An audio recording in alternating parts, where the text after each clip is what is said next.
not the building. Ang simbahan ko ay hindi building.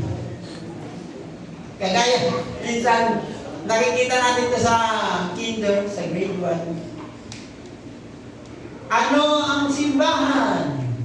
Lugar. Narinig niyo yan? Sa grade 1, sa kinder, yun yung learning na sinisiksik sa ating isipan. Pero lilinawin ko po, as the Bible said, hindi po building ang simbahan. Ang simbahan po ay tayo mismo na mananampalataya. Madalas, ang nagiging pakiramdam natin sa oras ng paglalakbay natin bilang isang simbahan or bilang isang lingkod ng ating Panginoon, sa mga nagra-rides dyan, sa mga mahilig kumala ng mga malalayo, napaka-rides, wala pa ba? O nagpapakasyon sa mga magagandang lugar. Aminin man natin sa iba, ang gusto natin yung swabe lang. Yung walang problema. Hindi natin gugustuhin na maplatan tayo sa daan, masiraan tayo ng sasakyan sa daan. Ang gusto natin, maging smooth lang, maayos lang. So, this morning, ang pag-uusapan natin, our journey to God, or what church is. Anong klaseng simbahan ba tayo? And sa mundo ng paglalakbay natin patungo sa ating Panginoon, marami tayong destinasyon na papupuntahan. Tama? Sa mundo natin bilang isang Kristiyano, marami tayong makikita.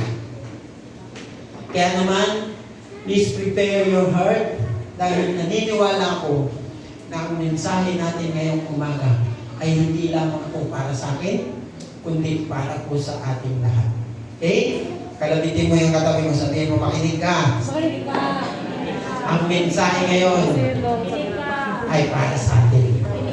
Yan. So, bago po tayo mag-umpisa, let's bow our head and let's pray. Father God, we thank you. Salamat po sa salita mo na aming pong pagbubulay-bulayan patungkol po sa kwento pa rin ni Apostol Pablo na naglalakbay patungo sa Roma. Dalangin namin, Panginoon, na anuman yung aming matututunan sa kanyang paglalakbay, ito po ay may-apply namin sa aming pamumuhay. Dalangin namin, Panginoon, na patuloy kang mangusap sa aming mga puso sa umagang ito at maramdaman namin ang mensahe na iyon ay para sa amin. Itago mo po ang iyong kabalingkod sa iyong likuran. Dalangin mo po, Panginoon, na ikaw magsalita sa aming kalagitnaan. Patuloy ko din pinapanalangin ang aking kapatid, ang kapwa manggagawa, Panginoon, na si Pastor Marlon, na nasa aming daughter church. Dalangin namin, Panginoon, na patuloy mo siyang samahan, gabayan ng banal na Espiritu sa kanyang pag-i-speak doon. Salamat po. Ito pong aming dalangin sa pangalan ni Jesus. Amen. In our journey, patungo sa Panginoon, ay marami tayong station na mapupuntahan or destination. Sino nang nakasakay ng MRT or LRT dito? All in all, alam niyo ba kung ilang station meron sa LRT or MRT? Hindi ko rin alam. Tinanong ko lang para sakali malaman ko galing sa inyo. At hindi na ako nag-research kung ilan. Bahala na siya doon. So, meron silang iba't ibang destinasyon. Meron sinatawag na noong first time namin ma-experience, tinuruan namin si Dana at si Jamer sumakay ng LRT sa Nolan Station. Narinig ko pa, di ba? Ang swabe nung pagkakaboses nung nagsasalita din eh. So maririnig mo may iba't ibang destination. Tayo po bilang isang Kristiyano ay meron din. Naniniwala po ba kayo? So sa paglalakbay po ng salita ng ating Panginoon dito po sa Acts 20, dahil naka-series of sermon po tayo ng buwan ng January, dito po natin makikita yung mga destination na madadaanan natin. Kasi si Apostol Pablo din ay marami din pinagdaan ng station. So, meron po tayong tatlong station na makukuha or destination. Una po, human's expected destination is heaven of hospitality. In this scene, imagine nasa Siracusa sila. In our journey to God, this is our first station, kumbaga. Dito mangyayari ang lahat ng gusto nating mangyari bilang isang tao. Itong sinasabing human's expected makita natin yung gusto nating mangyari. Kagaya nga nung tinanong ko sa inyo kanina, na pag tayo ay nagra-rides or nagbabakasyon patungo, ang gusto lang natin sa daan ay yung swabe lang. Tama? Yung walang problema. Taas ang kamay ng gusto ng problema sa daan. Di ba? Gusto natin, walang maplataan, walang masiraan ng sasakyan, walang maubusan ng gas na itutulak. Kumbaga, ang gusto natin yung swabe lang. Ito yung gusto nating destination. Pero ang gusto po ng ating Panginoon, dito nais niya na gawin ang right direction na gustong puntahan ng grupo ni Apostol Pablo. Kagaya po natin bilang isang Kristyano. Okay? Sa ministry po na pinagkatiwala sa atin ng ating Panginoon, taas ang kamay ng maraming ministry. Praise and worship team, children's department. Alam ko marami kayong ministry. At kung inyo pong papansinin, ang naturang paglalakbay na kagaya natin bilang isang mananampalataya, ay minsan gugustuhin na natin tumigil sa mga destinasyon na gusto lang natin matigilan. Minsan, gusto lang natin manatili doon. Pero, alam niyo po ba mga kapatid na ang pagtigil natin sa destinasyon na gusto natin makuha, ay gusto ng ating Panginoon na meron tayong gawin bilang isang pananampalataya. Okay? Meron siyang nais gawin. Kagaya po nung ginawa ng mga tao doon, kina Pablo, pinakitaan nila sila ng hospitality. Okay? Kung inyo pong makikita dyan sa talata na yan, na parang swabe lang ang kanilang paglalakbay. Kahit doon sa gusto nilang puntahan, kahit sa destinasyon na expected na paroroonan nila, swabe lang. At pagdating doon, tinanggap sila ng mga tao. So meaning, alam nila na doon sila pupunta. Alam nila na swabe lang. Hindi aksidente na nandun sila that time. So meaning, alam natin, tayong lahat bilang isang Kristiyano, na meron tayong expected na gustong puntahan. Tama? Pag papunta tayo ng Batangas, kunwari, bago makarating tayo ng Batangas, meron tayong alam na lugar na pupuntahan. Kakainan ng lomi na may magagalit ang asawa. Di ba? Kakainan ng bulalo. So meron tayong expected. Pero sabi po ni Apostol Pablo, dapat nating isipin na dapat tanggap tayo at makitaan tayo ng pagtanggap ng mga tao doon. Bakit? Pag hindi po natin naramdaman na tanggap tayo ng mga tao doon, anong mapipil nyo? Anong mapipil nyo? Kunwari pumunta kayo sa lugar na expected nyo naman puntahan, tapos hindi kayo pakiramdam na, ay pakiramdam nyo ay hindi kayo tanggap ng mga tao. Anong mararamdaman nyo? Di ba parang ayaw mo na? Parang gusto mo na umalis. Pero si Apostol Pablo po, ay naramdaman yun. Pero binalaan sila ng ating Panginoon na huwag masyadong kampante. Okay? Sabi po sa Proverbs, chapter 3, verse 5 to 6, trust in the Lord with all your heart and lean not to your own understanding. In all your ways, acknowledge Him and He shall direct your path.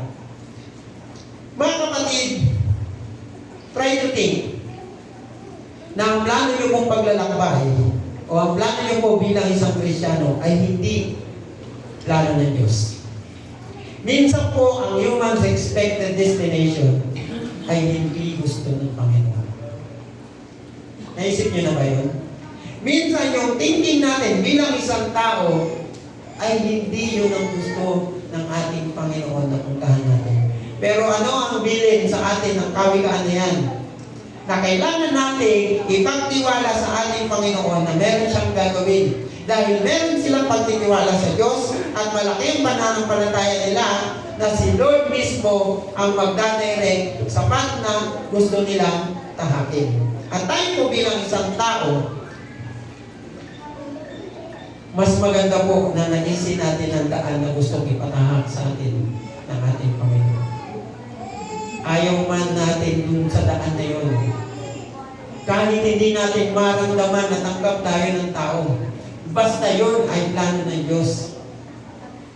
Mas maganda na yun yung piliin natin. Sabi po, nang malaman ng kanilang iisang pananampalataya, pinapasok sila ng mga Kristiyano ng Puteoli. Okay? At sina Paul ay binigyan hindi lamang ng tuluyan, kundi isang mapagmahal na lugar na matatawagan sa kanilang paglalakbay. Kagaya po ng simbahan bilang isang tao. Again, ang nakita po nila doon ay hindi building, hindi lugar na simbahan, kundi mga kapwa mananampalataya. Okay? Ito po ang dakilang gawain ng simbahan. Kagaya natin, isang simbahan na patungo sa puso ni Kristo. Ano po ba ang simbahan? Ang simbahan po ay hindi isang lugar, kundi tayo mismo. Na kailangang mapabilang sa isang kanlungan ng mabuting pakikitungo. Tayo po yan mismo. At kung inyo po sasaliksikin, ang buong Bible, napakarami pong meaning ng simbahan. Pero kahit isa po, wala po kayong makikita dyan na ang simbahan po ay isang building. Okay? Ang simbahan po ay mga mananampalataya. Ang simbahan ay dapat na tayo noon at ngayon. Isang mananampalataya na tumatanggap sa kapwa, kumukuha sa kanila, nagpapalusog sa kanilang buhay mananampalataya at nagbibigay sa kanila ng tahanan. So makikita natin ang ginawa ng mga tao doon ni Apostol Pablo.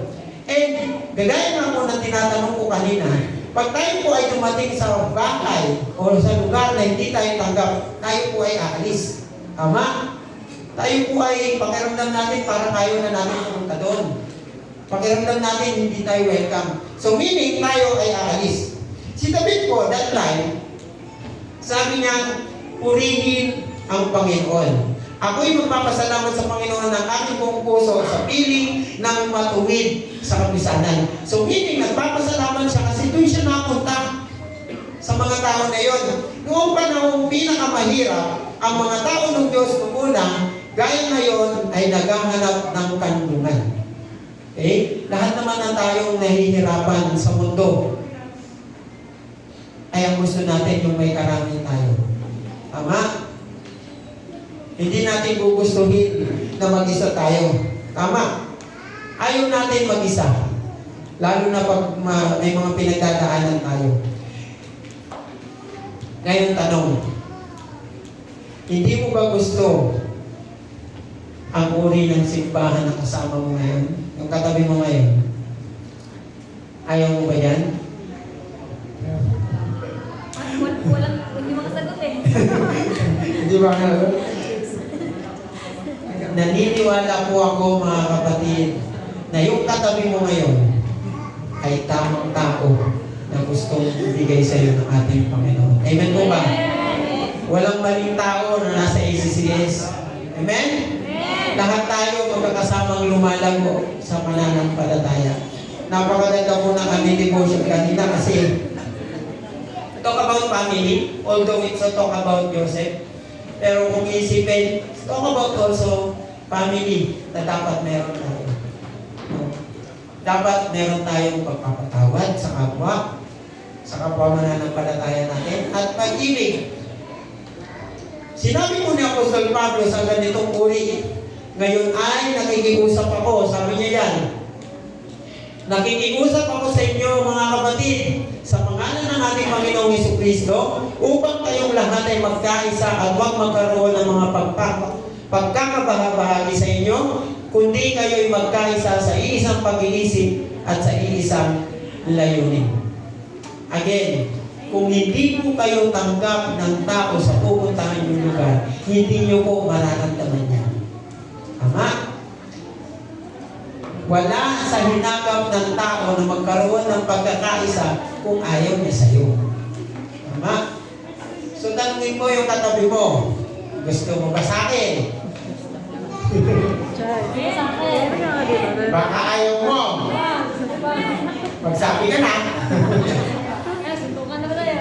Ipakita natin na tayong lahat ay magkakapatid. Magkakapatid sa mata ng Diyos na nagmamahalan at nakikita ang tanggap natin ng bawat isa. Ngayon tanong, kumusta ka kaya bilang isang nagpapatuloy na Kristiyano? Nagiging simbahan ka ba sa iyong kapwa?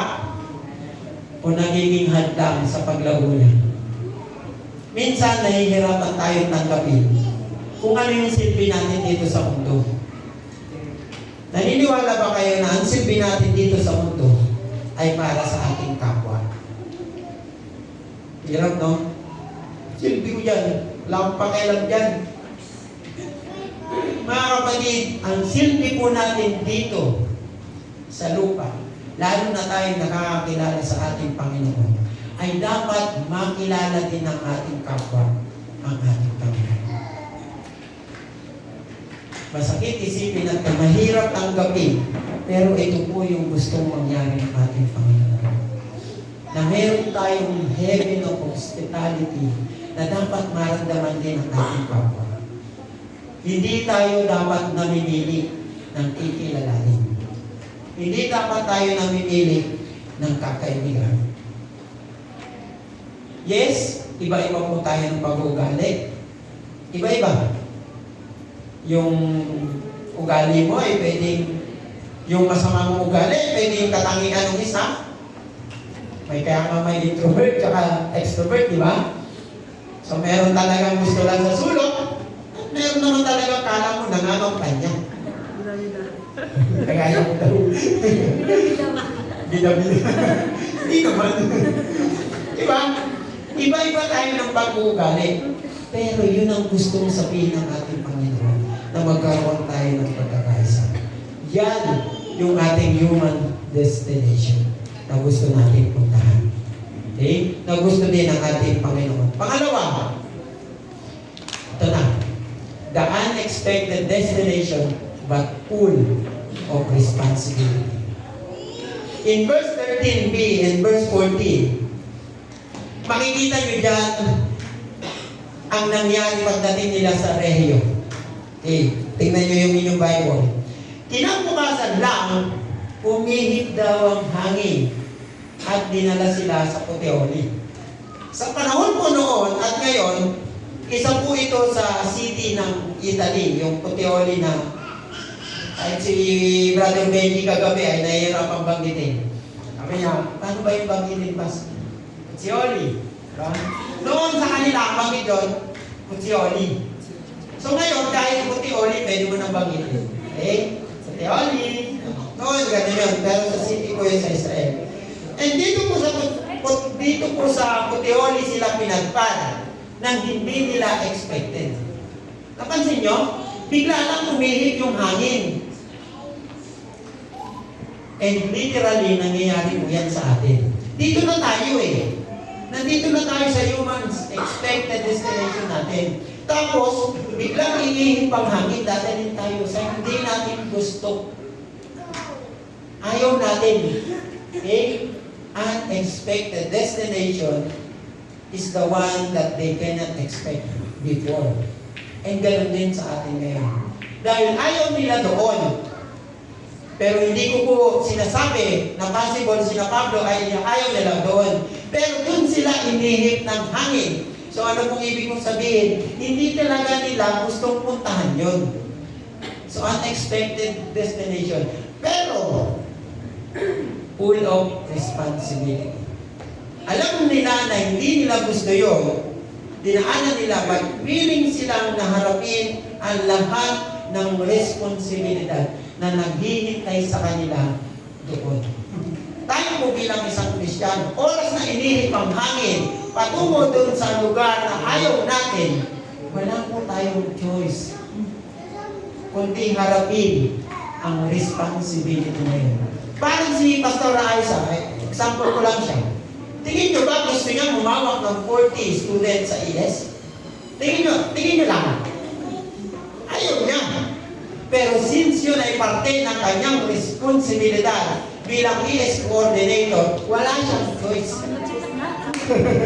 Wala siyang choice kundi harapin ang responsibilidad na yun. Aba, isang bata nga lang na-translate mo yung Tagalog niya, mawiwintante. Yung pakaya na 39, 40, masakit sa ulo yun. pero full of responsibility na kailangan mong gawin. Bilang isang Kristiyano at bilang tao. Sabi po sa Colossus chapter 3 verse 23, whatever you do, work at it with all your heart, as working for the Lord, not for human masters. Gagawin yun ni Pastora Aiza, hindi para lang siya, purihin siya ng asawa niyang pastor. Galing ng asawa ko. Diba? Ginagawa niya yan kasi buong puso siya doon sa kanyang responsibilidad bilang isang ES coordinator. Tandaan niyo mga kapatid, na ang susi sa ministry, ito tip ko na to, at alam ko madalas nyo na ito narinig sa akin, ang susi sa ministry ay eto, ang puso. Pag wala kang puso sa ministry, maniwala kayo sa akin, mapapagod kayo. Pag ikaw na lang ang nagluluto sa kusina, Ate Dolor, at wala ka ng puso sa iyong ginagawa, pustahan tayo. Hindi masarap. Mapapagod ka, hindi pa masarap. Meron ka ng katulong, no? Yung body-body mo. Kanina 4:30 pa lang, kasama ko na namamalengke. Kaya yung mga praise and worship team dyan, mamaya, malalaman nyo kung bakit kami 4:30 na malengke. Puno ng responsibility, but with all our heart. Huwag niyo pong aalisin yung puso sa ministry na ginagawa niyo. Bakit? Mapapagod kayo, maniwala kayo sa akin. Pag ikaw na lang ang palaging tumutugtog ng gitara, tumutugtog ng drum, at ikaw na lang lagi ang song lead, tapos wala kang puso, maniwala kayo, ayaw ka din. Kaya mga kapatid, sa ministry, ang susi ay puso. Sa pagiging Kristiyano, ang susi ay puso. Taas ang kamay na may puso. Amen. Amen na lang sila. Pero, makikita din natin na sina Apostol Pablo noon ay hindi sila nagreklamo. Same din sa atin. Naniniwala ako na sa dami nating responsibilidad sa bahay pa lang, hindi tayo nagreklamo. Papasok ka sa trabaho, uwi ka, may hugasin, may labanan. Kasi dalawa lang naman kayo mag-asawa. Wala naman kayong kasama sa bahay, wala kang choice. Darating ang araw, mapapagod ka. Kung wala kang puso. Kung hindi mo mahal yung asawa mo, at wala kang pagmamahal na natitira bilang isang pamilya, ay mapapagod ka talaga. Tayo din po bilang isang Kristiyano. Minsan, nakakalimutan natin ilagay ang ating puso sa ginagawa natin. And na-notice nyo kung ano ang inyong nararamdaman. Napapagod tayo. Nagsasawa tayo. First year ko sa Bible school, talagang medyo tinatamad na. Parang ayaw ko na. Lalo na pag may teacher ka nakakanto. Kasi online eh. Computer lang kaharap mo. Parang ayaw ko na. Parang ayaw ko magpatuloy kasi parang wala din naman kung mangyayari, wala rin naman sa isa. Naranasan nyo na ba yan sa mga nag-aaral dyan? Na parang, huwag na lang kayong tumuloy. Hindi naman siguro ako palalayasin ng nanay ko kung saan hindi ako makatapos ng pag-aaral. Ako kaya, palalayasin kaya ako ng asawa ko. Pag hindi ako nakatapos ng pag-aaral. Oo daw. Isa po ang napatunayan ko. Ilagay ko ang puso sa ginagawa. May mga times na hindi ako nakakapag-submit ng requirements dahil sa dami kong ginagawa. Pero na-realize ko, kaya ko siya hindi nagagawa kasi nakakalimutan kong ilagay yung puso ko doon. Nakakalimutan kasi natin ilagay ang puso natin sa lahat ng ginagawa natin. Kaya minsan fail tayo. Sa mga ES, nasa kami ng ES, gusto ko itong i-emphasize eh. Bakit? Nalungkot kasi ako. Nung Saturday school, last Saturday, 4 lang ang estudyante na teens. Bakit nawala ang puso natin sa Saturday school? Yun po yung gusto kong sabihin sa inyo. Yes, it's bad na marinig nito sa pulpit, pero wake up call din to sa atin mga teens. Na huwag natin aalisin ang puso natin sa Saturday school, sa Sunday worship. Bakit? Kailangan nyo to. Hindi si Teacher Ice ang makikinabang dito. Siya ba? Hindi. Kayo ang makikinabang dito.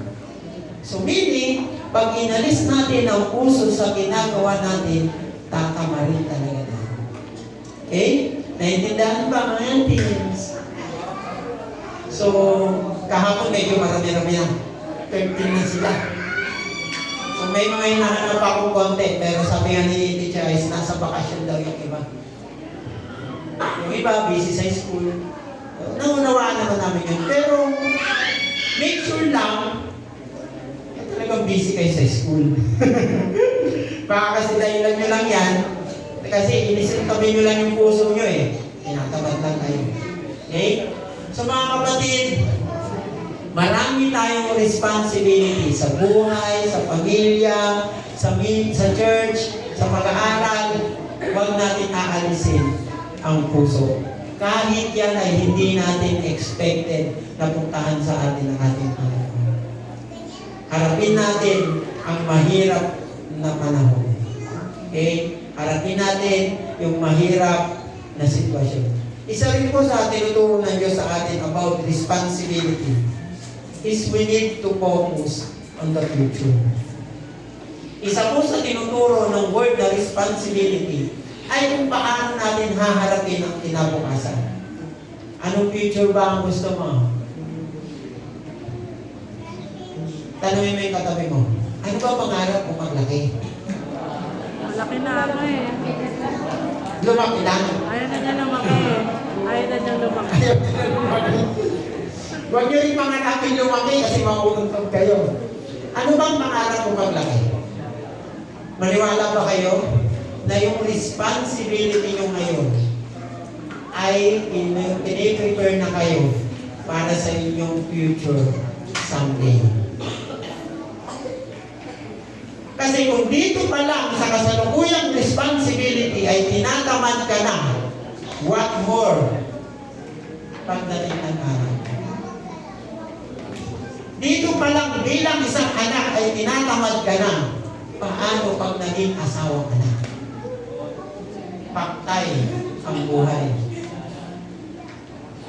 Nakapag-asawa ka ng maganda lang, paano na? So, dapat, ngayon pa lang, alam mo na ang gagawin. So, dapat dito pa lang, sa kasalukuyang panahon, yung responsibility natin, alam na natin kung paano. Kasi part yan na i-equip tayo sa ating future. Okay? Titus 2:11. Ay, hindi ko pala nasama.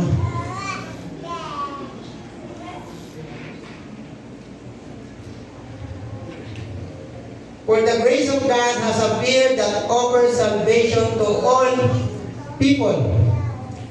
Anong kinalamang ng responsibility na yan sa salvation, Pastor? Alam nyo ba na ang responsibility natin sa ating kapwa ay makilala ang ating Panginoon? Narinig nyo na yan kanina.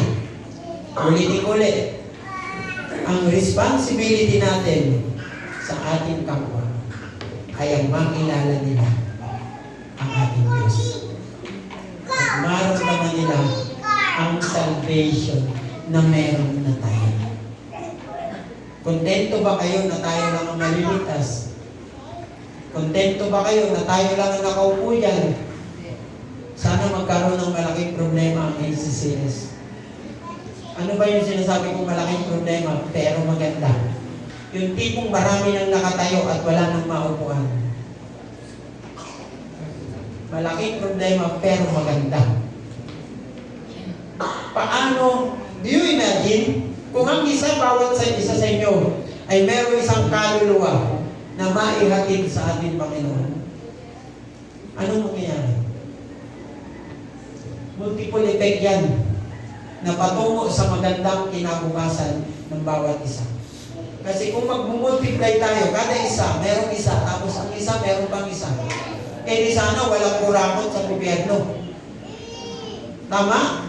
Wala sanang nagre-reklamo na nakurakot ng DPWH yung mga pera na nasa kaban ng bayan. Di ba? Kung lahat nakakakilala sa ating Panginoon, baka sakali maganda ang kinabukasan ng Pilipinas.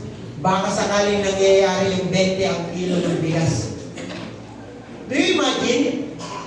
So meaning, lahat tayo may responsibility sa ating kapwa. Huwag niyo pong kakalimutan yan. Kaya naman, yung nangyaring pamimigay ng flyers ng Saturday School bata nung kahapon, ay preparation na rin yun sa kanila para sa pagdating ng responsibility na darating pa sa kanila. Okay? Minsan, yun yung magandang training program sa mga bata, mamigay ng flyers ng Saturday School. Mas maganda nga, mamigay ng flyers every Sunday. We work on that. Malay nyo, pwede naman mamigay ng flyers yun sa Sunday. Kasi naging trabaho rin po yan eh. Namimigay ng flyers ng LPG nga lang. Diyan, namimigay ako ng flyers. Tapos kasi pag may bumili na ginamit yung pangalan ko na nakalagay doon sa flyers, may 5 piso. Di ba? Laking bagay yun noon. 5 piso noon, parang 20 pesos na ngayon. So, ganun po. So, may porsyento. So, ano pong ibig kong sabihin? Salvation po natin, puno ng responsibility tayo sa ating kapwa. Punong-puno. Kahit dun sa unexpected na destination natin. Okay? Sabi diyan, don't worry about anything, but in everything, through prayer and petition with thanksgiving, present your request to God. And the peace of God, which surpasses all understanding, will guard your hearts and minds in Christ Jesus. At dito na pala si Darius. Pangatlong punto, God's with a purpose destination. Ito na yung sinasabi ko. Pangatlong destination. Kanina, humans expected destination. Pangalawa, unexpected destination. Pangatlo, God's with a purpose destination with our new identity. Kanina po, puno tayo ng responsibility. Pero ngayon, bagong pagkatao. Ano connect? Ano connect na meron tayong bagong pagkatao? Pagkatapos natin harapin yung maraming responsibility, aminin nyo sa hindi, magkakaroon kayo ng bagong tao. Bagong ikaw. Pagkatapos natin sa expected na destination, yung isipan natin bilang isang tao, tapos dadaan tayo sa unexpected, marirealize natin na nagiging iba na tayo. Paano iba, Pastor? God's with purpose. God's na may purpose sa iyong buhay. Nahihirapan tayong intindihin noon kung ano yung mga plano ng Diyos. Okay? Ayaw ng electric pan ng responsibility. Pagod na siya. Pagod na siya. Kaya kailangan na natin ng bagong identity na mo. Tawag na muna electric pan, baka marinig ng mga mayayaman dyan. Bagong electric pan daw. Actually, meron tayong bagong electric pan talaga. So, nasa likod yung isa kasi balapakan nyo naman ang ating Panginoon kasi sila na ng kapalagan. Tapos yung isa po ay nasa baba, nakapokus dun sa children's ministry. Kasi po pag children's ministry sa Saturday School, ang init. Sobrang init. Kasi wala naman po tayo dyan sa baba. So, kung iyo pong titignan, pagdating po niyan sa verse 15, nabalik nabalitaan ng mga kapatid sa Roma ang tungkol sa amin. Kaya pumunta sila sa liwasang Akyo at sa 3 bahay panuluyan upang kami salubungin. Nang makita sila ni Pablo, nagpasalamat siya sa Diyos at lumakas ang kanyang loob. In verse 15 po, makikita natin na nabalitaan ng mga taga-Roma ang ginagawa ni Apostol Pablo. Nabalitaan nila, meron silang chismis na nasagap. Kaya ang ginawa nila, in-anticipate nila ang dadaanan o yung pwedeng pagdaanan ni Apostol Pablo sa paglalakbay. Na-anticipate din nila na inihintlang din sila ng hangin patungo doon sa ibang lugar. Pero nakita nyo ang senaryo. In this text, we learn kung ano ang right attitude na pwedeng gayahin natin bilang may bagong pagkatao. Ano pong ibig kong sabihin? Makikita natin na dahil anticipated na ng mga taga-Roma noon, sina Pablo kung saan dadaan, ang gusto nila, maramdaman din nila yung ginagawa ni Apostol Pablo sa mga ibang tao na pinagdaanan ni Apostol Pablo. And kung ikaw po ay galing doon sa pool of responsibility, our second point, gugustuhin mo ba? Kung ikaw ay pagod na, at ayaw mo na ng responsibilidad kagaya ng electric panel, ayaw ka na. Ayaw mo na. Pagdating doon, nabalitaan pa ng mga taga-Roma. So meaning, mas marami pang responsibility ang naghihintay kay Apostol Pablo. Pero nakita nyo kung anong dulot ng pagiging bagong tao ni Apostol Pablo. Mamaya malalaman nyo po kung ano. Bagong tao na ulit si Apostol Pablo. Hindi na siya yung... Kasi tayo bilang isang tao, pagkatapos natin ng maraming responsibilidad, magre-reklamo ulit tayo. Pastor, bakit ako ulit ang mag-pray? Kakapray ko lang kahapon. Pero dahil ikaw nga ay may bago ng nilalang, kung bago ka ng nilalang, wala ka ng karapatan para magreklamo. Dahil sabi mo sa isip mo, sa puso mo, hindi ka na magre-reklamo. Kasi meron ka ng bagong tao. So si Apostol Pablo po, naging bago siyang nilalang. Hindi po bago na mabuti patungo sa masama. Mabuti na siya, mas pinabuti pa niya. Ano yung 2 bagay na ginawa niya? 2 things Apostle Paul did. Una, imbis na magreklamo, anong ginawa niya? Nagpasalamat siya sa Diyos. Sa dami po nating responsibilidad na dumarating, mula po dun sa gusto nating responsibilidad at sa ayaw nating responsibilidad, nagpapasalamat pa ba tayo? Kagaya po ng ginawa ni Apostol Pablo. ES student, scholar, tinanong niyo na kaya si Teacher Ice kung nagpapasalamat pa siya? Kasi ang dami niyo. Pero alam niyo po kung makakakwentuhan niya si Teacher Ice, nagpapasalamat siya kasi maraming student ang ES.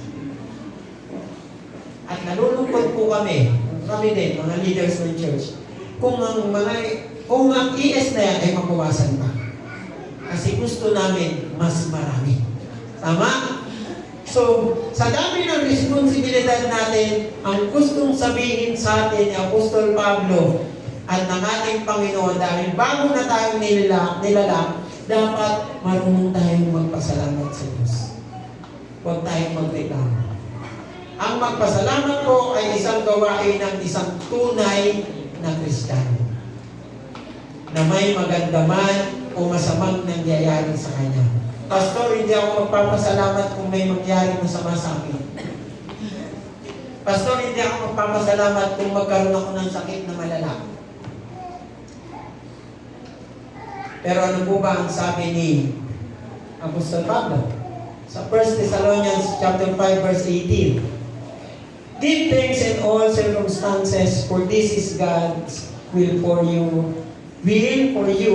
in Christ Jesus. Meaning, all.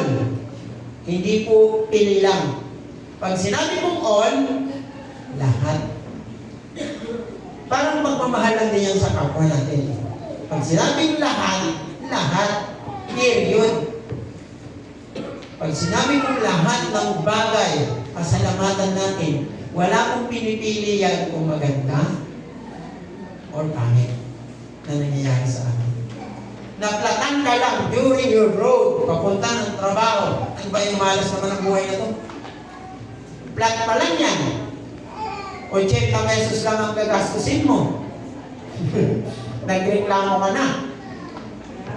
Parang pasan mo, daigdig. Sabi, hindi naman kasi basta 80 lang eh. Eh kasi mula dito hanggang Amuno Bay, vulcanizing. Ay, hirap no?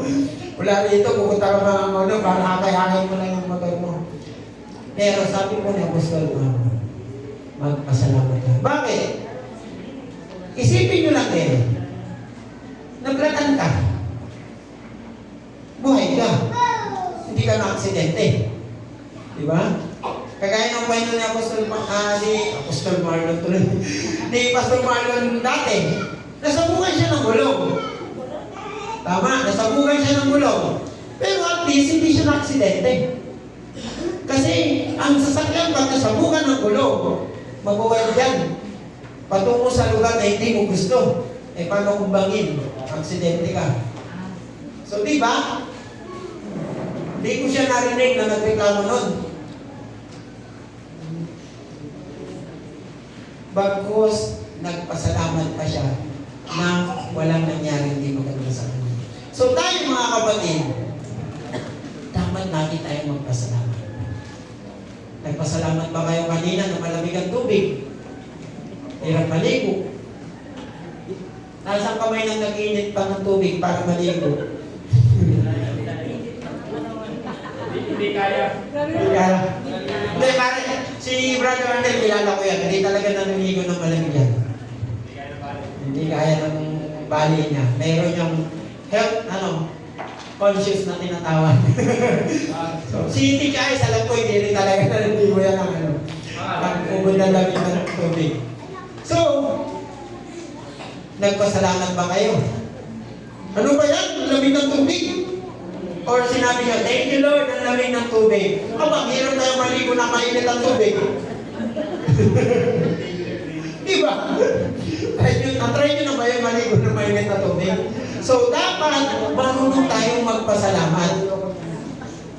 Okay? Nawalan ako ng trabaho. Nawalan ka ng trabaho. Papasalamat pa rin ako? Oo, malay mo, hindi talaga yun yung ayos na amo. Diba? Mamaya wala palang kwenta yun, hindi pala inuhulog yung SSS mo. Hindi na paganda ka pa. Kilala ko ganun. Ay, meron ka. Diba? Kailangan nating magpasalamat. Ano man yung nangyayari sa ating buhay. Kagaya po ni Apostol Pablo. Alam niya na haharap siya ng mas maraming responsibilidad. Kasi marami nag-aantay sa kanyang tao.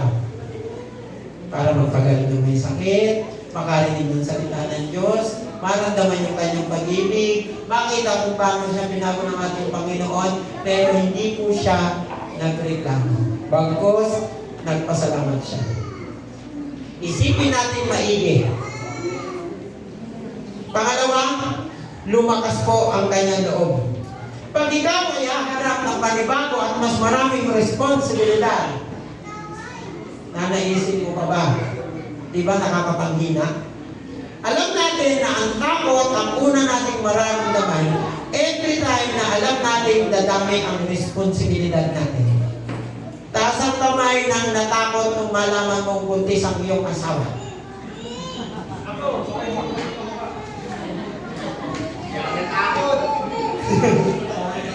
Buti na lang, walang natakot sa isisis na malaman mong hindi sa asawa. Kunwari ikaw ay mayroon ng 5 anak, tapos nabuntis ka ba, anong mangyayari? Anong una mong mararamdaman? Una, masaya. Pero siyempre matatakot ka rin, bakit? Bagong responsibilidad, bagong gastos. Tayo po madalas nakakaramdam ng takot sa bagong responsibilidad. Madalas huwag niyong itago yung sarili niyong hindi. Kasi pinagdaanan ko yan.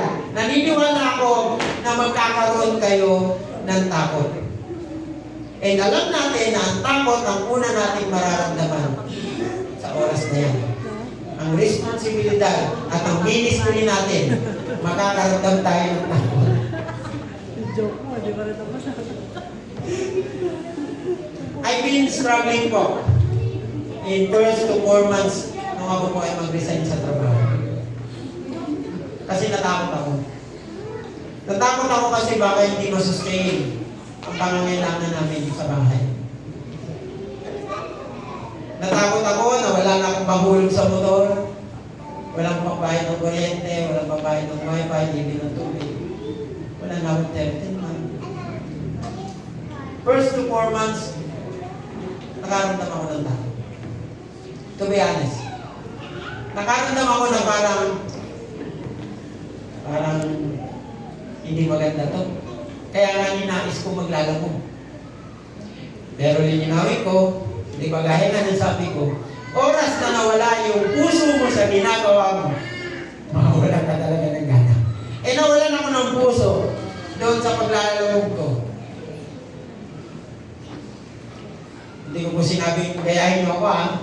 Ang ibig ko sabihin, lagay niyo lagi yung puso sa inyong ginagawa. Natakot po ako in first to 4 months. Nakaramdam din po ako ng panghihina. Dahil sa pwede kong ma-encounter na problema. Financial. Minsan ko na rin minaliit ang kapangyarihan ng Diyos. Minsan ko na rin question ng Diyos. Ako naman baksak yung cellphone. Kalalaglag lang yan. Minsan ko nang minaliit ang kapangyarihan ng Diyos. Mga kapatid. Minsan ko na yung question ang kaya niyang gawin sa buhay. Eh kadalasan tayo bilang isang tao nangyayari. Pero yan po ang sabi sa atin ng ating Panginoon. Lakasan natin ang ating buhay. Hindi po sinabi ng Diyos na sa paglakas ng iyong loob ay yumabang ka. Nakaya ko naman kumain kahit wala akong trabaho. Mas ginusto mo lang mag-rely sa gagawin ng ating Panginoon sa buhay. Lakasan po natin ang ating loob. Sabi po ng Isaiah 41:10, so do not fear, for I am with you. So do not be dismayed, for I am your God. I will strengthen you and help you. I will uphold you with my righteous right hand. Minsan po ang takot natin ang nagiging dahilan para hindi tayo magpatuloy. Pero ano po ang sabi? Huwag tayong matakot. Lakasan natin ang ating loob. Kasi kasama natin ang Diyos. Hindi niya tayo pababayaan. Hindi niya hahayaan na magutom tayo. Tama? Hindi niya hahayaan na manghina ka.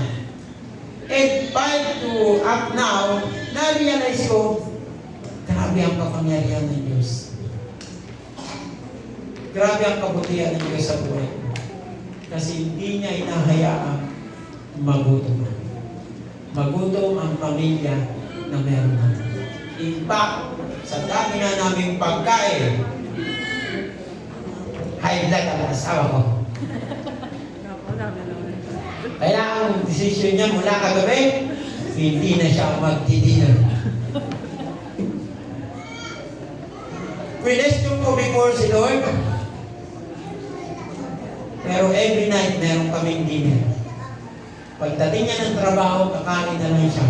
At ngayon, tatanggihan niya. Kasi nga, high blood siya. Ano pong ibig kong sabihin?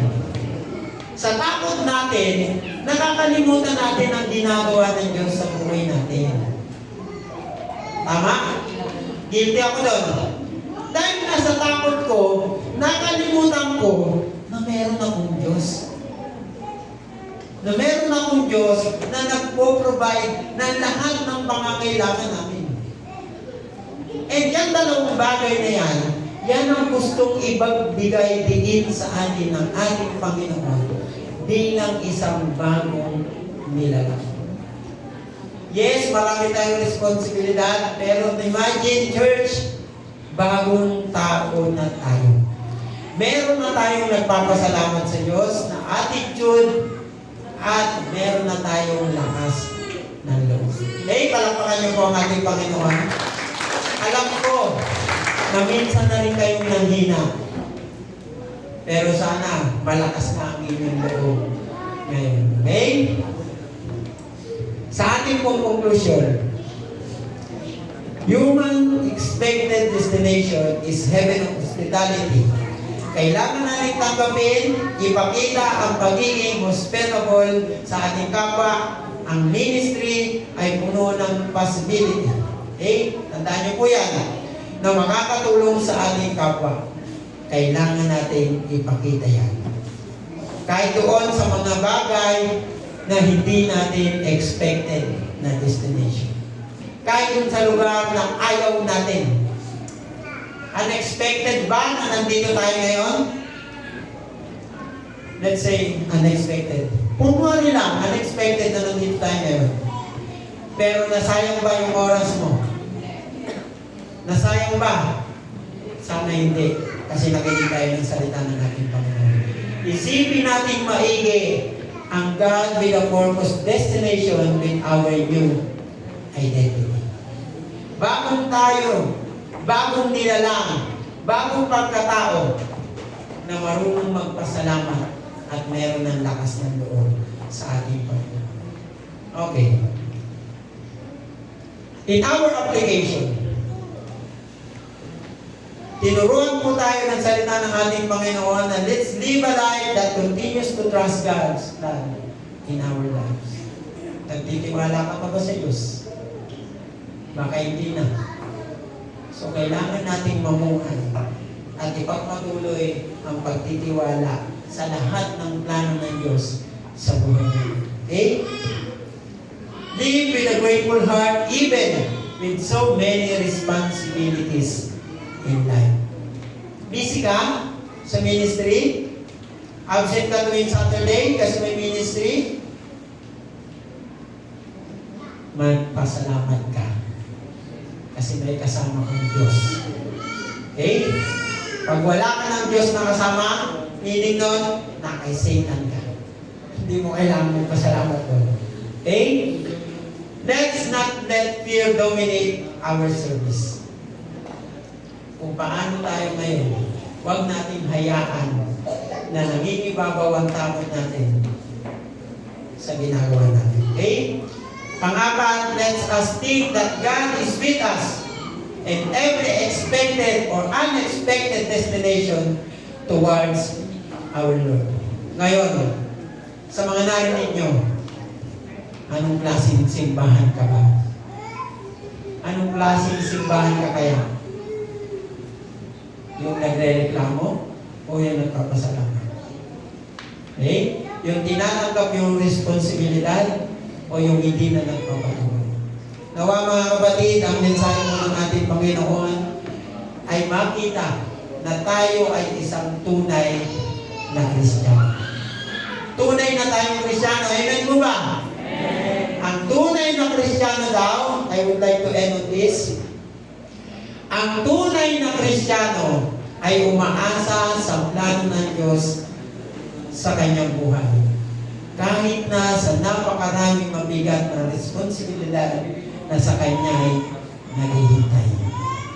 Okay? Remember this. Tandaan niya, mga kapatid. So, sa akin pong pagpatapos, anuman yung plano natin sa ating buhay, isipin natin na kasama natin ng Diyos. Okay? I would like to ask a request para po sa praise and worship team na awitan po natin ang ating Panginoon to our responsive song. Ako po ay nag-chat kanina sa GC, nawa nabasa niyo. Ayaw po. And